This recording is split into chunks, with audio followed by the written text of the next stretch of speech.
আল্লাহ তখন ডাকতে বলবে, ও আমার ফেরেশতারা তোমরা কোথায় গিয়েছিলে? আল্লাহ মনে জানে না? আল্লাহ জানে? আল্লাহ জানে। জানার পরেও আল্লাহ জিজ্ঞাসা করছে তোমরা কোথায় গিয়েছিলে? বলে আল্লাহ আমরা এমন একটা মাহফিলে গিয়েছিলাম, তোমার বান্দারা এসেছিল, কোরআনের আশিক এসেছিল, মাহফিলের ভেতরে জমজমাট বসেছিল, শেষ পর্যন্ত তারা ওঠে নাই, শেষ মোনাজাত দিয়ে তারা চলে গেছে। আল্লাহ আমরাও শেষ মোনাজাত দিয়ে তোমার আরশে আজিমের দিকে তাকবীর মারতে মারতে আমরা আসতেছি। জোরে বলুন সুবহানাল্লাহ। আল্লাহ রাব্বুল আলামিন তখন ডাকতে বলবে, ও আমার ফেরেশতারা তোমরা সাক্ষী থাকো, তোমরা সাক্ষী থাকো, আমি আল্লাহ ইজ্জতের কসম জালালের কসম দিয়ে বলছি, যে বান্দারা নিয়াত ভালো নিয়ে সহি নিয়ত নিয়ে ওই মাহফিলে বসেছিল, আমি আল্লাহ তাবারক তাআলা তার জীবনের সব গুনাহগুলো মাফ করে দিলাম। তাহলে সেই মাহফিলে তাহলে মাহফিলের মার্জিটা কম না বেশি? ভাইরা আমার আসেন, আমি কোরআন থেকে তেলাওয়াত করেছি, কোরআনের তাফসীর যতটুকু করে আমি আলোচনা করার চেষ্টা করব। আল্লাহ তাআলা বলেছেন, কি বলেছে আল্লাহ দেখেন, রাসূল পাক সাল্লাল্লাহু আলাইহি সাল্লাম মক্কার কুরাইশ বংশে, হাশিম বংশে বিশ্বনবীর জন্ম হয়েছিলেন 570 খ্রিস্টাব্দে মক্কায়।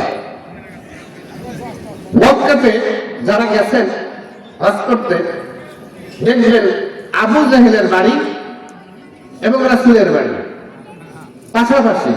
একটা প্রাচীর ছিল, এখন আর প্রাচীর নাই, এখন প্রাচীরকে আউট করে দিয়ে আল্লাহ রাসূলের বাড়ি আবু জাহেলের বাড়ির থেকে দেখা যায়। এবং আবু জাহেলের বাড়ি এখন হয়ে গেছে হাম্মাম খানা, বাথরুম, প্রসাব পায়খানার জায়গা। কি হয়ে গেছে? হাজিরা যারা গেছেন তারা বলতে পারবেন যে আবু জাহেলের বাড়িটা হয়ে গেছে বিশাল বাড়ি, কিন্তু ছোট বাড়ি নয়, কুটির বাড়ি নয়, সামান্য ঘর নয়, বিশাল এরিয়া বাড়ি। আবু জাহেলের গোটাটা হয়ে গেছে পায়খানা। জোরে বলেন নাউজুবিল্লাহ। আবু জাহেল এই বাড়িতে থেকে আমার রাসূলের বাড়িতে, যখন আমার রাসূলের স্ত্রীরা পাক করতেন, খাবার পাক করতেন, সেই খাবার পাকে আবু জাহেলের বাড়ি থেকে আবর্জনা নোংরা জিনিসপত্র ওই পাতিলের ভিতরে নিক্ষেপ করতেন। অত্যাচার। আজকে আমাদের দেশে অত্যাচার নেই? এখনো অত্যাচার নাই? আছে। কি অত্যাচার? আপনি বেগুনের গাছ লাগাইছেন, মরিচের গাছ লাগাইছেন, এখন ওই রাস্তা দিয়ে যাচ্ছে আর কিছু বেগুনের গাছ মরিচের গাছ উপড়ে ফেলে দিল। এরকম আছে না নাই? আপনাদের এটি মনে হয় নাই, অন্য জায়গায় থাকতে পারে। তাহলে এই যে অত্যাচার, সেই সময় অত্যাচার করেছে রাসূল পাক সাল্লাল্লাহু আলাইহি ওয়াসাল্লাম। আরবের সেই পরিস্থিতি, এমন পরিস্থিতি যে যখন চলে গেল, নির্যাতনের রোড়া যখন কোরবানটাই বাড়তেই থাকলো, আর সেই মুহূর্তে আবু বকর রাদিয়াল্লাহু তাআলা আনহু যখন ইসলাম গ্রহণ করলেন, এই যাবৎ আল্লাহ রাসূল একাই বিরোধিতা করেছেন, মূর্তিগুলোর সমালোচনা করেছেন। খানায় কাবাতে আপনার 360টি মূর্তি খোদাই করা ছিল। কয়টা মূর্তি? 360টা মূর্তি একেবারে খোদাই করে রেখে দিয়েছিল। তারা পূজা করত, অর্চনা করত, ইবাদত করত, সিজদা দিত। কিন্তু রাসূল পাক সাল্লাল্লাহু আলাইহি সাল্লাম ওইগুলাকে সিজদা দেননি, ওইগুলাকে মূলোৎপাটন করেছেন। কি করেছেন? মূলোৎপাটন করেছেন, ওইগুলাকে বহিষ্কার করেছেন, বের করে দিয়েছেন। যখন বের করে দিলেন, আল্লাহ তাআলা বলছেন, قل زهق الباطل إن الباطل كان زهوقا।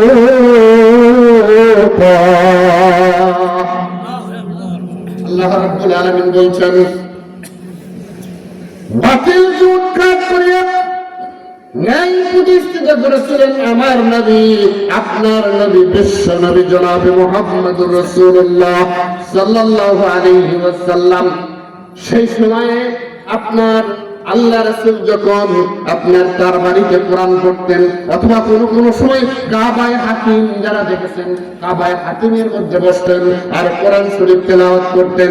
ওখানে মাকাম ইব্রাহিম আছে, ইব্রাহিম আলাইহিস সালাম যে জায়গায় আপনার দাঁড়িয়ে কাবা ঘর তৈরি করেছিলেন ওই পাথরের উপরে পদচিহ্ন পয়গম্বর ইব্রাহিমের আজও আছে। জোরে বলুন সুবহানাল্লাহ। যারা দেখে এসেছেন, আমরা নিজে দেখে এসেছি, আবু পয়গম্বর ইব্রাহিমের পায়ের চিহ্ন পাথরের উপরে আজও আছে। জোরে বলে সুবহানাল্লাহ। নিদর্শন ভাইরা বিশ্বনবী কোন সময় কাবায়ে হাকিমে কোরআন পড়তেন, আবার হারাম শরীফের ভেতরে কোরআন পড়তেন, আবার কোন সময় বাড়িতে পড়তেন। আবু বকর যখন ইসলাম কবুল করলেন, আবু জেহেল যখন ইসলাম আবু বকর যখন ইসলাম কবুল করলেন, আবু জেহেলের মাথা তখন খারাপ হয়ে গেল। এতদিন মুহাম্মদ একাই বিরোধিতা করেছে, আর আজকে আবু বকরকে সাথে নিয়ে ইসলাম কবুল করেছে। আস্তে আস্তে তো ইসলামের কর্মধারা বাড়িয়ে যাচ্ছে। সুতরাং মুহাম্মদকে একটা শাস্তি দিতে হবে। কি শাস্তি? আল্লাহ রাসূল দেখলেন মদিনার লোকেরা মক্কার লোকেরা ইসলাম কবুল করে না, তার মানে ঘেঁষরা হয়ে গেছে। আমাদের মতো আমরাও ঘেঁষরা হয়ে গেছি। কি বলেন? ও শুনতে শুনতে শুনতে আমরা ঘেঁষরা হয়ে গেছি। কত ওয়াজ মানুষ আর আসতে চায় না, ওয়াজের উপরে একটা মানুষের আকর্ষণ নাই। মানে আমাদেরই দোষ, বক্তাগিরি দোষ না শ্রোতাদের দোষ আমরা কিন্তু বুঝতে পারছি না। তার মানে ওয়াজের মাহফিলে মানুষের অবজ্ঞার ভাব এসে গেছে। কিনা বলে? তার কারণ মানুষ আগেকার সময় আমরা দেখেছি, অথবা আমি নিজেও করেছি, আগেকার সময়ে মানুষ প্রত্যেকটা গ্রাম থেকে দলে দলে লোক এসে ওয়াজ শুনত, কিন্তু সেটা আর নেই। এখন দেখেন এটি বীরগ্রাম উত্তর বারাকার ওই গ্রাম থেকে তার এটি আসলে কালী সারা রাত যাচ্ছে আসলে তো এখন এই এলাকা ফাঁকা দেশ না, হরিদাসপুর বা এই এলাকা ওরা আর আসতেছে না। তাহলে মাহফিলের লোক উঠে এই গ্রামের লোকেরা তো ব্যস্ত। আজকে মেহমানদারি হচ্ছে, আপনার আসা লোকজন বাড়ি থেকে ঠিক করে ফেলতেছে নিজের সোতার জায়গায়।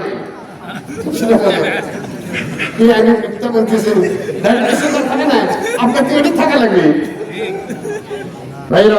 এই জন্য ওরা ব্যস্ত আছে। অথবা দেখেন দোকানে যায় দেখেন কত লোক নেবেন, কত রঙের বিরঙের লোক নেবেন। ঠিক কিনা বলেন? চার স্টলে যা বসে দেখেন কত লোক খালি গল্প করতেছে, আলাপ চারিতা করতেছে, কিন্তু মাহফিলের গুরুত্ব নেই। আছে আমার। এই জন্য আফসোস, দুঃখ লাগে, আমরা মুসলমান মনে হয় কোরআন সব বুঝে ফেলেছি। কোরআন সব বুঝে ফেলেছি, কোরআন আমরা কিছুই বুঝি নাই। কোরআন সূরা ফাতিহা আমরা বুঝি নাই। সূরা ফাতিহা প্রথম সূরা ফাতিহাই তো আমরা বুঝি নাই। ফাতিহা মানে কি? সূরার ফাতিহার 7টা আয়াত আছে, এই আয়াতের অর্থ কি আমরা তো বুঝি নাই। কোরআন আমরা কিচ্ছুই বুঝি নাই। এই জন্য আল্লাহ রাব্বুল আলামিন কালামে হাকিমের ভিতরে ডাক দিয়ে বলেছেন, আল্লাহ বলছেন যে আয়াতটা আমি তেলাওয়াত করেছি, আমার আল্লাহ বলেন আল্লাযীনা মাক্কান্নাহুম ফিল আরদি আকামুস সালাতা ওয়া আতামুস যাকাত। আল্লাহ রাব্বুল আলামিন বলেন, আরে ওই সব যাদেরকে এই পৃথিবীর রাষ্ট্র ক্ষমতা যদি দেওয়া হয়, কে বলছে কথা? আমার আল্লাহ বলছে মাক্কান্নাহুম, এখানে রাষ্ট্র ক্ষমতা যদি দেওয়া হয় তারা কি করবে? আল্লাহ তাবারক তাআলা বলছেন ক্ষমতা পাওয়ার পর, রাষ্ট্র ক্ষমতা পাওয়ার পর তাদের কাজ হবে সর্বপ্রথম 4টি কাজ হবে। কয়টা কাজ হবে? 4টি কাজ হবে, যেটা বিশ্ব নবী জনাব মুহাম্মদুর রাসূলুল্লাহ সাল্লাল্লাহু আলাইহি সাল্লাম মদিনার জিন্দেগিতে করেছিলেন। সর্বপ্রথম রাষ্ট্র ক্ষমতা পাওয়ার পর আল্লাহ রাসূল মক্কা থেকে মদিনায় যখন হিজরত করে চলে যান, মদিনায় ইসলামের রাষ্ট্র হুকুমত কায়েম করেছিলেন। ওই জায়গায় এই আইনটা পাস করেছিলেন, যদি কোন রাষ্ট্রের কোন দেশের ক্ষমতা যদি ইসলামের হাতে যায় তাহলে কয়টা আইন পাস করবে? তারা 4টি আইন পাস করবে। আল্লাহ রাব্বুল আলামিন কোরআনুল কারীমের মধ্যে তা বলে দিয়েছে। 1 নম্বর হলো আকামুস সালাত। 1 নম্বর কি? নামাজ প্রতিষ্ঠিত করা, নামাজ কায়েম করা। এখান থেকে আমি শুরু করব, অসুবিধা হবে? নামাজ কায়েম করা, নামাজ আদায় করা, নামাজ কায়েম করা, এর মধ্যে পার্থক্য। আমি পার্থক্য নির্ণয় করব এক এক করে। ভাই আমার, আল্লাহ তাবারক তাআলা আমরা নামাজ পড়ছি, মনে করেন জগন্নাথপুরে 2-3টা মসজিদ আছে, ধরলাম 4টা মসজিদ, যেটা বিশাল বড় গ্রাম।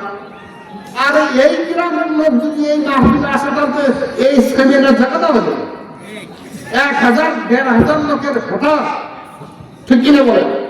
1200, কমপক্ষে 1200 ভোটা জগন্নাথপুরে, আমরা জানি তো 1200 ভোটা জগন্নাথপুরে।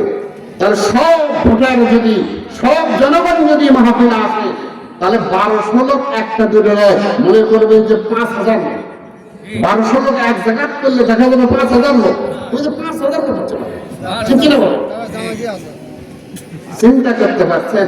আর সেই আজকে মানুষ আমরা কোথায়? এই রকম আমি মসজিদে 4টা মসজিদে অভিমত দিতে চাই এটাই যে 4টা মসজিদে মনে করেন যে নামাজ যখন জোহরের আজান হয় অথবা ফজরের আজান হয়, ফজরই ধরলাম, কঠিনটাই ধরি। ফজরের নামাজ কিন্তু কঠিন। এখন যে শীতের দিন, ঠিক কিনা বলেন? শীতের দিন না?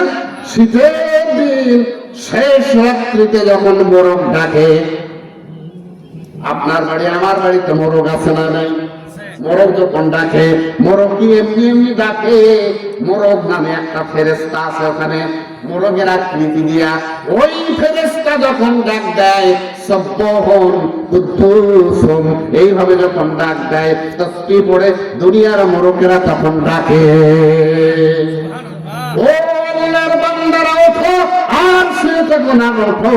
এই জন্য মোরগেরা ডাকে, আর দুনিয়ার বান্দারা ল্যাপ মুড়ি দেওয়ার সাথে, ঠিক না বলেন?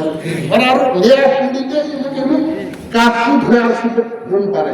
ফজরের নামাজ তো দূরের কথা। তাহলে এই যে আযান হলো, আযান দেওয়ার সাথে সাথে এখানে বলা হয়েছে যে জামাতের সহিত নামাজ আদায় করা ফরজ, ঠিক কিনা বলেন?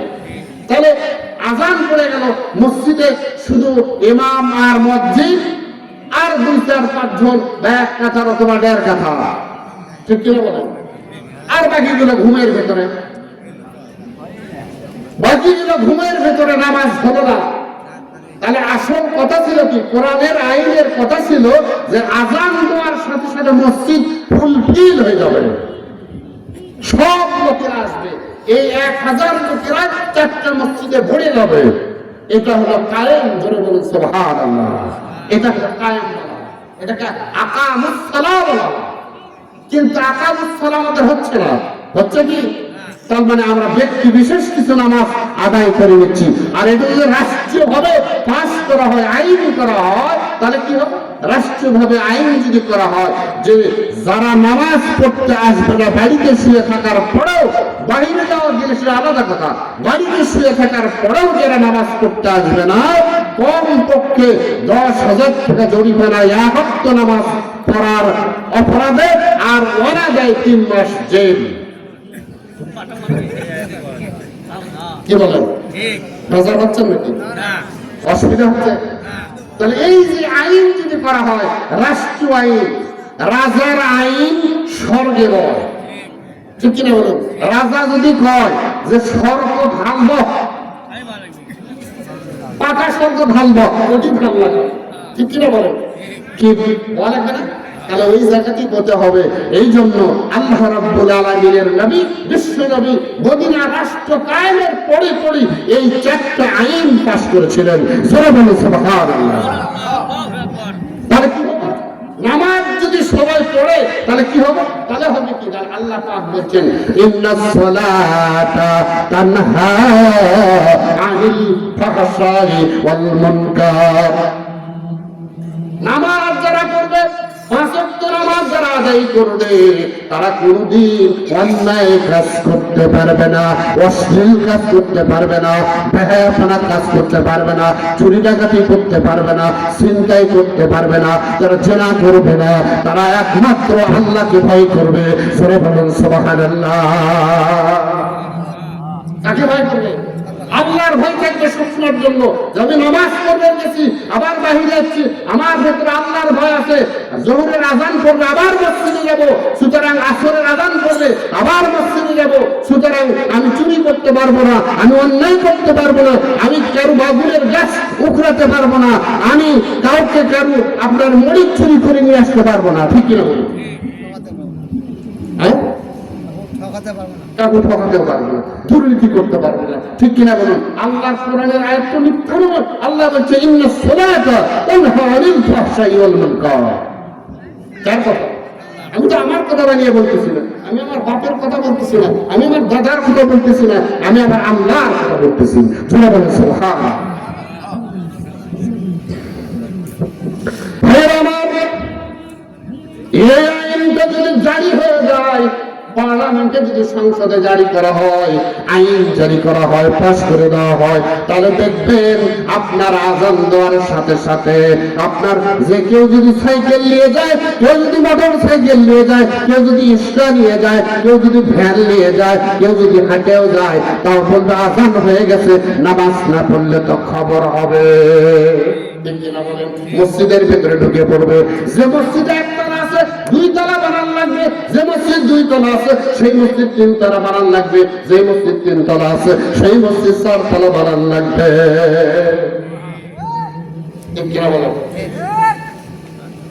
এই জন্য আল্লাহ রাব্বুল আলামিন যে কথা প্রথম বলেছেন, ইম্মাক্কান্নাহুম ফিল আরদি আকামুস সালাত।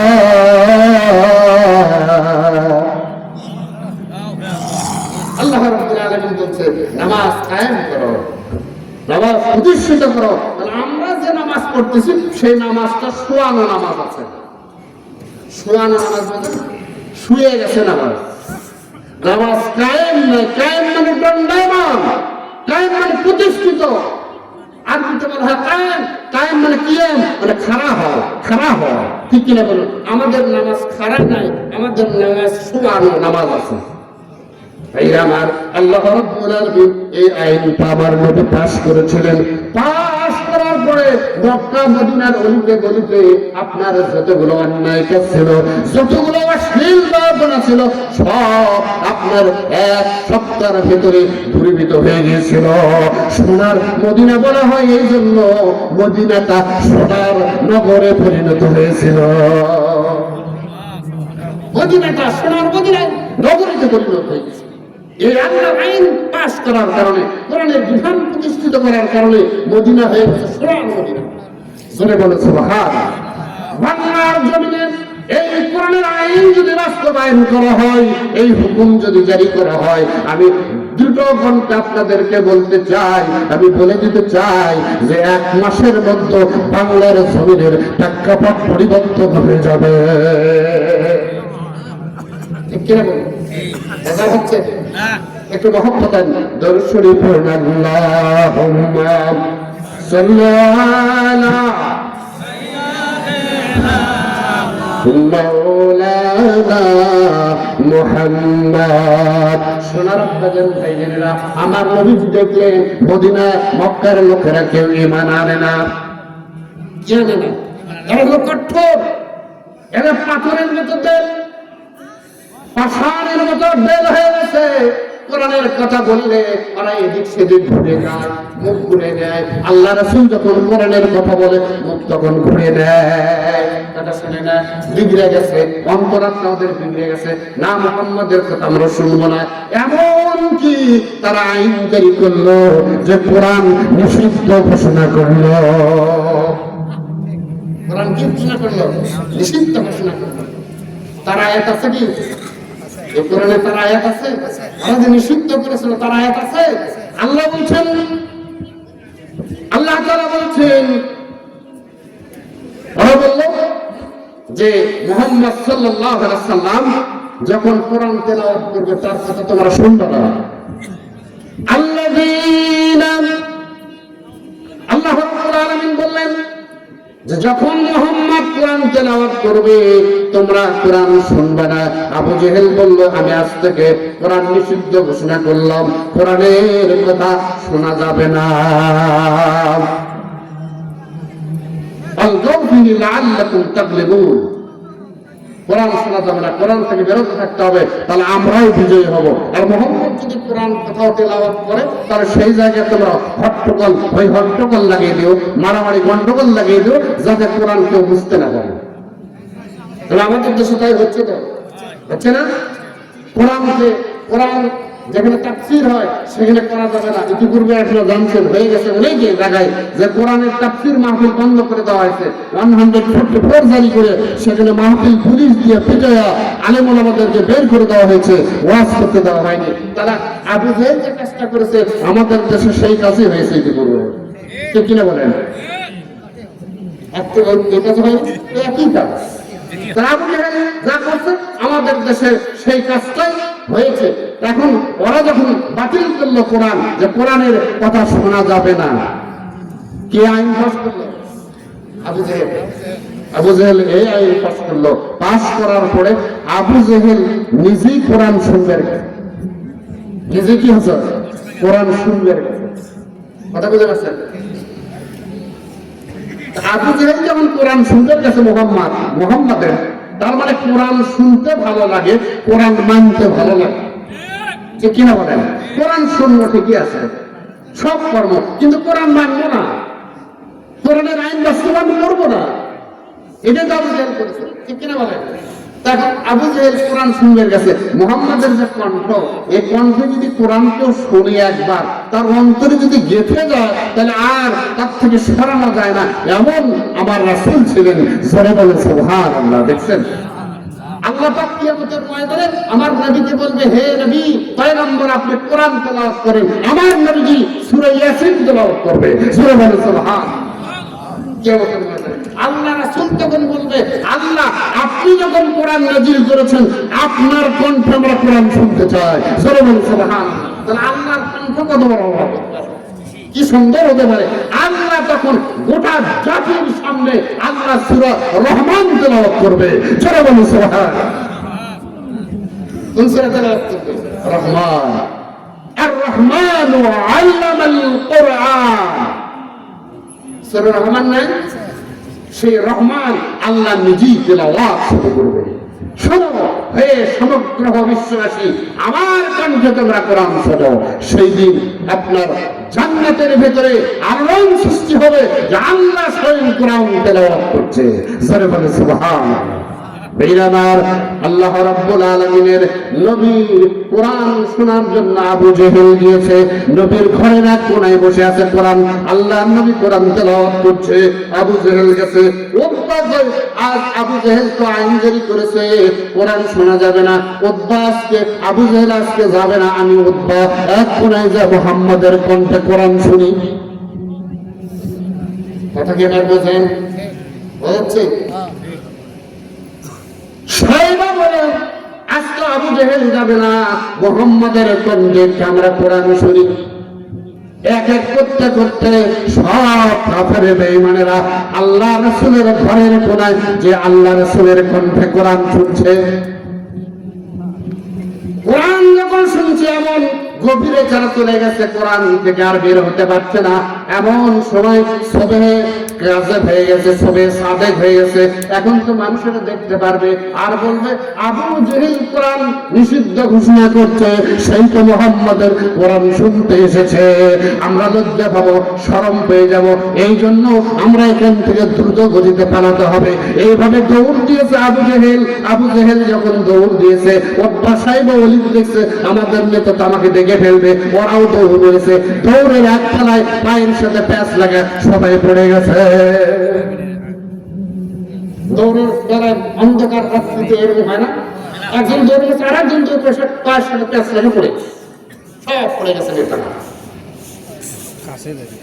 ওটা কয় আবু জেহেল বলতেছে, তুমি কেন কোরআন শুনতে এসেছো?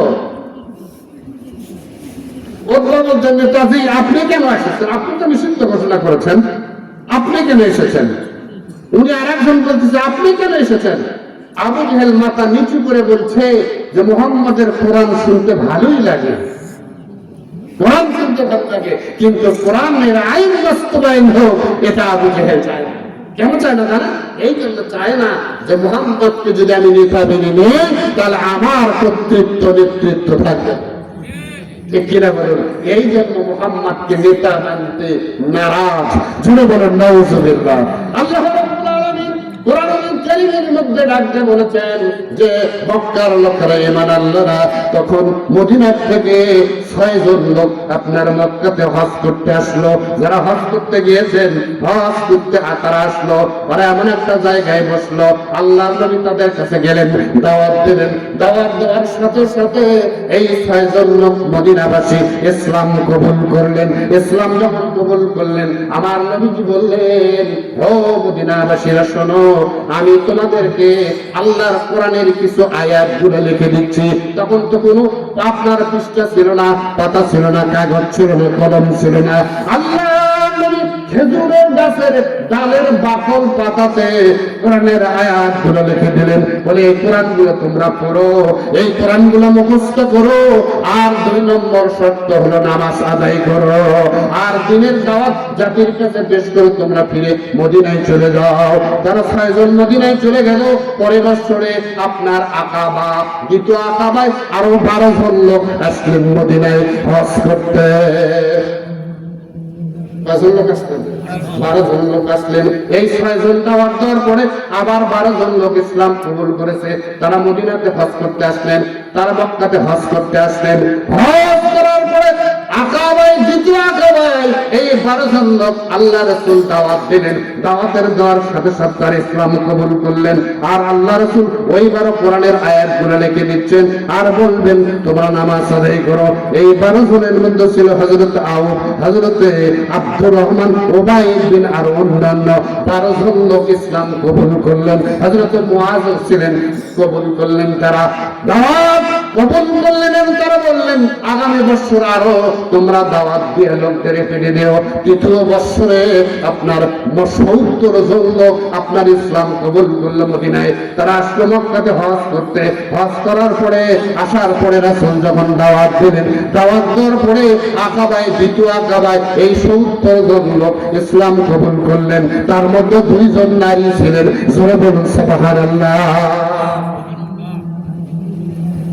ছিলেন 2 জন নারী সাহাবী ছিলেন, তারা ইসলাম কবুল করলেন।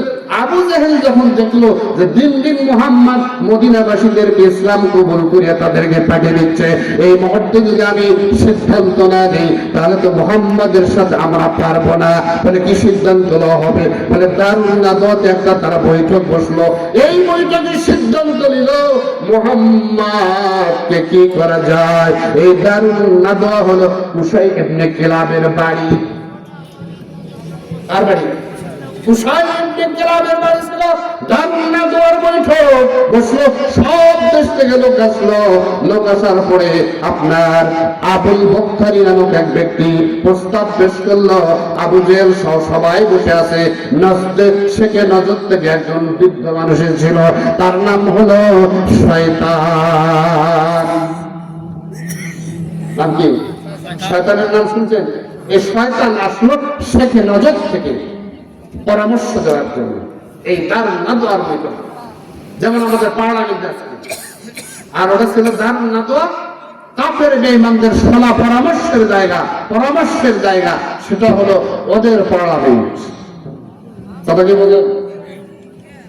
সেই পার্লামেন্টে দারুণ বৈঠকে তারা বসে আবুল বক্তারি নামক একজন ব্যক্তি প্রস্তাব দিল যে মুহাম্মদকে আমরা অন্ধকার ঘরের ভেতরে চোখ বেঁধে হাত বেঁধে ঘরের ভিতরে তাকে বন্দী করে রাখাবো।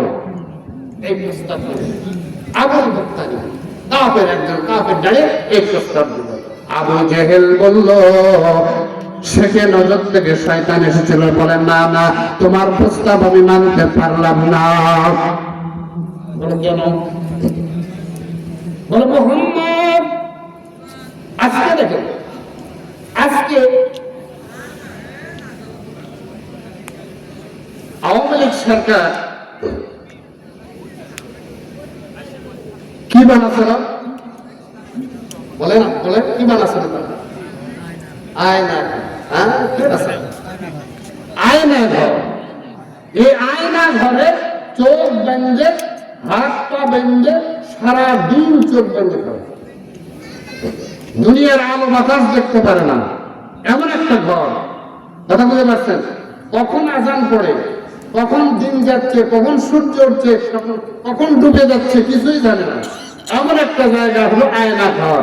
আর তারা সেই সময় ঘর তৈরি করেছিল যে মুহাম্মদকে একটা বন্দিশালায় চোখ হাত পা বেঁধে রাখো, ওটাই হলো আয়না ঘর। কি বলেন? সেই আয়না ঘর বানাইছে। ওই দেখে এখনো অনেক দেশে, বাংলাদেশ সহ অনেক দেশের এই ঘর আছে যেখানে নির্যাতন করা হয়। আলেম ওলামাদেরকে, বিভিন্ন ব্যক্তিদেরকে ধরে নিয়ে যে টর্চারিং করা হয়। কি বলে? ঠিক না? এর নাম হলো কি? আয়না ঘর। বিশ্ব নবীকে ওই ঘরের মধ্যে রাখতে চেয়েছিল। শয়তান বলল না, এই ঘরের মধ্যে যদি মুহাম্মদকে বন্দী করে রাখো, বেশি দিন তাকে বেঁধে রাখা যাবে না। মুহাম্মদের ভক্তরা এই জায়গা থেকে যুদ্ধ করে হলেও এই মুহাম্মদকে বের করে নিয়ে যাবে, এদের রাখা যাবে না। এর প্রস্তাবকে প্রত্যাখ্যান করলেন। এরপরে আবুল আসওয়াদ নামক এক ব্যক্তি প্রস্তাব দিল যে মুহাম্মদকে এদেশ থেকে তাড়িয়ে দেওয়া হোক, অর্থাৎ নির্বাসন দেওয়া হোক। কি দেওয়া? নির্বাসন। বলে না না, এই প্রস্তাব আমি মানি না। আবু জেহেল বলল এবং শয়তান বলল, এই প্রস্তাব কখনো মানা যাবে না। এটা মানলে কি হবে? বলে কেন মানলে কি হবে না? বলে মুহাম্মদকে যদি নির্বাসন দেওয়া হয়, ওই জায়গায় যে মুহাম্মদের কালাম কোরআন এত কণ্ঠ যারা শুনছে, অচিরেই তারা ইসলাম কবুল করবে, ইসলাম তারা কবুল করবে। সুতরাং মুহাম্মদকে নির্বাসন দেওয়া যাবে না। আবু জেহেল দাঁড়ালেন, সর্বশেষ দাঁড়ালেন কে? আবু জেহেল দাঁড়ালেন, দাঁড়িয়ে বলল, আমি একটা প্রস্তাব দিতে চাই, তা হলো মুহাম্মদকে সামনে দুনিয়ার থেকে বিদায় করে দিতে হবে, হত্যা করতে হবে। আজকে অনেক বিরোধী দলের লোকদেরকে নৌকাট করে নিয়ে হত্যা করেছে। ঠিক কিনা বলেন? পানির ভিতরে শরীরে আপনার বুক ছিঁড়ে, শরীরের ভিতরে সিমেন্ট ঢুকে দিয়ে, পায়ের সাথে সিমেন্ট বেঁধে নদীর ভিতরে ছেড়ে দিয়েছে, দূরে চলে গেছে যাতে কেউ দেখতে না পায়।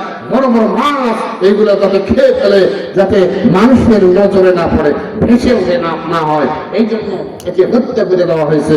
ওরাও চিন্তা করলো, আবু জেহেল চিন্তা করলো, মুহাম্মদকে একমাত্র কেবলমাত্র শুধুমাত্র হত্যা ছাড়া কোনো বিকল্প নাই, একে হত্যা করে দুনিয়া থেকে বিদায় করে। সর্বশেষ সিদ্ধান্ত নিয়েছিল মুহাম্মদকে হত্যা করার জন্য। তার চেয়ে বলেন, তার চেয়ে আল্লাহ রাসূলকে কি হত্যা করতে পেরেছে? সারা পৃথিবীর মানুষ যদি ষড়যন্ত্র করে কোন ব্যক্তির বিরুদ্ধে, আমার আল্লাহ যদি সহায় হয়, দুনিয়ার কোন মানুষ তাকে মারতে পারবে না। ঠিক কিনা বলেন? আল্লাহ যদি মেহেরবান হয়, বিশ্ব নবীর প্রতি আল্লাহ মেহেরবান ছিলেন, এই জন্য মারতে পারেন নাই। আল্লাহ রাসূলকে দুনিয়াতে জীবিত রাখবেন, দ্বীনের দাওয়াত প্রচার করায় নেবেন নবী দিয়া।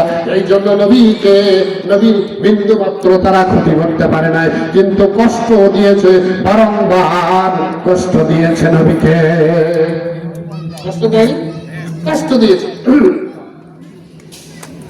এই সংবাদ যখন হত্যার সংবাদ দেওয়া হলো, আল্লাহ পাক জিবরাইলকে ডাক দেয়া বলে, জিবরাইল জলদি চলে যাও, আমার রাসূলকে সংবাদ দাও, আজকে রাত্রি তাকে মক্কা থেকে মদিনায় হিজরত করতে হবে। কি করতে হবে? হিজরত করতে হবে। অসুবিধা হচ্ছে আপনাদের? আমি কোরআন থেকে আলোচনা করতে চাইছি। আল্লাহ রাব্বুল আলামিন 2 নম্বরে বলেছেন কি দেখেন, 2 নম্বর আইন পাস কি করেছেন আল্লাহ রাসূল, ওয়া আতাউজ যাকাত। 2 নম্বর যাকাত আদায়, যাকাত আদায় করতে হবে। আচ্ছা বলুন তো, যাকাত আদায় করা কি বলেন? সবাই করছেন না। যাকাত আদায় করা নফল, মুস্তাহাব নাকি ওয়াজিব, ফরজ? আজকে করছেন কেন? জোরে করে নাকি? নামাজ যেমন ফরজ, যাকাত আদায় করা তেমনি ফরজ, কোন পার্থক্য নেই। যাকাত যদি কেউ না দেয়, কিন্তু যাকাতের হকদার যদি হয়, সাইবে নিসাব যদি হয়, যাকাত দেওয়ার উপর ফরজ হয়ে যাবে। যাকাত যদি না দেয়, সম্পদ যা আছে সবগুলো, অর্থ যা আছে হারাম হয়ে যাবে, হালাল আছে হারাম হয়ে যাবে। আপনি সম্পদ, যাকাত শব্দের অর্থ হলো বৃদ্ধি, যাকাত শব্দের অর্থ হলো পরিশুদ্ধ, যাকাত শব্দের অর্থ হলো আপনার হালাল। জোরে বলুন সুবহানাল্লাহ। আমি কি বুঝাতে পারি? এই আমার যাকাত শব্দের অর্থ হলো হালাল, হারাম নয়। আর আপনি যাকাত দেবেন না, আপনার হারাম হয়ে যাবে, মাল সম্পদ গুলো হারাম হয়ে যাবে। যাকাত শব্দের অর্থ বৃদ্ধি। মনে করেন আমি যাকাত দিলাম, গরিব হয়ে গেলাম না, আল্লাহ পাক আপনার সম্পদ আরো বাড়াই দেবেন। বাংলাদেশ থেকে যদি যাকাত উঠানো হয় 4,500 কোটি উদ্বৃত্ত যাকাত। বাংলাদেশের ব্যাংকগুলো আছে সুদভিত্তিক ব্যাংক, তাই না? কি বলে? আর বাংলাদেশের সমস্ত ব্যাংক সুদভিত্তিক ব্যাংক। আর যাকাত ভিত্তিক অর্থনীতি যদি চালু হয়ে যায়, তাহলে সব ব্যাংকগুলো যাকাতের উপর চলবে। এই দেশে একটা গরিব থাকবে না, একটা গরিব থাকবে না। কথা বলতে পারছেন? এই যাকাত যদি উসুল করা হয়, আদায় করা হয় জনগণের কাছ থেকে, যার যাকাত দেওয়া খরচ, তাহলে 4,500 কোটি যাকাত বাংলাদেশ থেকে। এই যাকাত যদি উঠানো হয়, তাহলে বাংলাদেশের একটা গরিব থাকবে না, যাকাত নেওয়ার লোক থাকবে না, খুঁজে পাওয়া যাবে। সৌদিতে দেখবেন, সৌদিতে যাকাতের টাকা ঘুরতেছে, আসো কে নেবা যাকাত, কে বলো? যারা গেছেন ঘুরতেছে টাকা নিয়ে, ভাই আমার এত টাকা আছে নিয়ে যাও, কিন্তু কেউ নিচ্ছে না। খাবার নিয়ে এসে বসে আছে, ভাই খান, কিন্তু কেউ খাচ্ছে না। তাহলে এই জন্য যাকাত ভিত্তিক অর্থনীতি যদি চালু করা হয়, তাহলে আল্লাহ পাক বলছেন বাংলাদেশ একটা গরিব থাকবে না। যারা বলে সুবহানাল্লাহ। আমরা অনেকে মনে করি ইসলামে হুকুমত প্রতিষ্ঠিত হলে আর চুরি যদি কেউ করে তাহলে হাত কাটা যাবে, আমরা অনেকে মনে করি। আসলে কেন ইসলাম প্রতিষ্ঠিত হলেই হাত কাটা হবে জানো? বরং বলা হয়েছে ইসলাম যদি প্রতিষ্ঠিত হয়ে যায়, তাহলে 5টি মৌলিক চাহিদা আগে পূরণ করে দেওয়া হবে। রাষ্ট্র দেবে না, কে দেবে? রাষ্ট্র তখন দেবে। 5টি মৌলিক চাহিদা পূরণ করবে। 1 নম্বর হলো খাদ্য, বস্ত্র, বাসস্থান, শিক্ষা এবং চিকিৎসা। এই 5টি মৌলিক চাহিদা যদি কোনো ব্যক্তিকে পূরণ করে দেওয়া হয়, তাহলে তার চুরি করার দরকার আছে? তাহলে এটা রাষ্ট্র করবে। এই রাষ্ট্রের 5টি মৌলিক চাহিদা পূরণ করে যখন দেবে, তারপরে যদি চুরি করে তাহলে তার হাত কাটা হবে। যেমন সৌদি আরবে আছে, সৌদি আরবে যখন কেউ চুরি করে তাহলে তার হাত কাটা হয়, আর সেই হাত কাটে সম্মানিত খতিব ইমাম হারামাইন শরীফের যিনি ইমাম, মদিনা শরীফের যিনি ইমাম, ওই ইমাম তখন তার হাত কেটে দেবে। কি বলে ভয় পাচ্ছেন? হাত কাটতে পারে না, ভয় নাই। কিসের ভয়? হাত তখনই কাটা হবে 5টি মৌলিক চাহিদা পূরণ করে দেওয়ার পর। ভাইরা আমার, আজকে দেখেন, আমি উমরাতে গেছিলাম। আমাদের এক ভাই ওযু করার পরে তার একটা ঘড়ি রাখছিলেন। রাখার পরে ওযু করার পরে দীর্ঘক্ষণ পর্যন্ত আমরা ঘোরাফেরা করেছি, প্রায় 3-4 ঘন্টা। তারপরে বলে, হুজুর আমার ঘড়ি ছেড়ে আছি। বলে কোথায়? বলে অমুক জায়গায় ওযু করছিলাম, সৌদি আরবে বা মক্কাতে অমুক জায়গায় ওযু করেছিলাম। আমি তখন বললাম, ভাই যান, ওই জায়গায় ঘড়ি পড়ে আছে, আপনার ঘড়ি কেউ কাম দেবে না। আপনার ঘড়ি কেন, লক্ষ টাকা যদি পড়ে থাকে ওই জায়গায় কেউ হাত দিয়ে তুলবে না। জোরে বলুন সুবহানাল্লাহ। শুধু কিছু আইন আছে দেখেন, তখন জ্ঞান যাওয়ার পর থেকে যে জায়গায় রাখছেন ওই জায়গায় পড়ে আছে। আমাদের দেশের পায়খানাও নিরাপদ না, ঠিক আছে? খালি ঘড়ি তো দূরের কথা, টাকা তো দূরের কথা। আমাদের দেশের একটা লোক যদি আপনার পায়খানা করিয়া ভালো কাপড় যদি টোপলা বন্ধ ফেলে দেয়, যে এর ভিতরে কি আছে, লেজা সব তুলে লেগে দেখবে তো পায়খানা। পায়খানাও আমাদের দেশে নিরাপদ নাই। মসজিদের জুতা চুরি হচ্ছে রহরহ।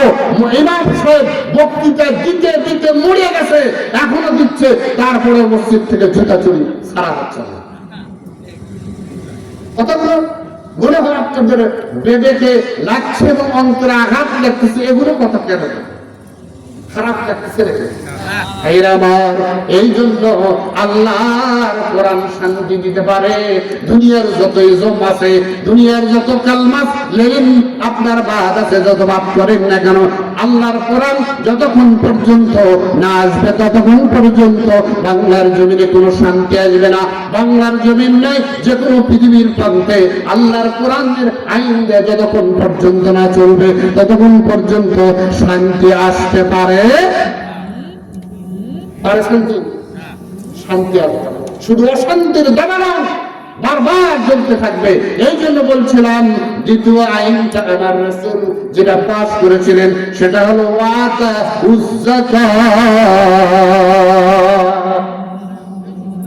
রাষ্ট্রীয়ভাবে যদি যাকাত প্রতিষ্ঠিত হয় তাহলে বাংলাদেশ উন্নয়ন হয়ে যাবে, উন্নতি হয়ে যাবে।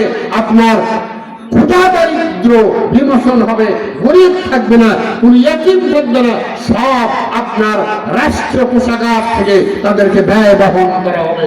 এই জন্য আল্লাহ পাকের রাসূল এই যাকাত ভিত্তিক ব্যবস্থা রাষ্ট্রীয়ভাবে আদায় করেছেন। যারা বলেন সুবহানাল্লাহ। কয় নম্বর হলো? 2 নম্বর হলো, 3 নম্বর আসেন। 3 নম্বরে আল্লাহ রাসূল পার্লামেন্টে যে আইন পাস করেছিলেন এটা হলো, আল্লাহ রাব্বুল আলামিন বলেছেন, ওয়া আমারু বিল মারুফ।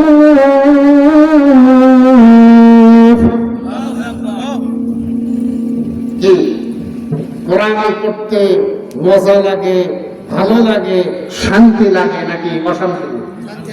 কোরআন যত পড়বে ততই মজা লাগে, ঠিক কিনা বলেন?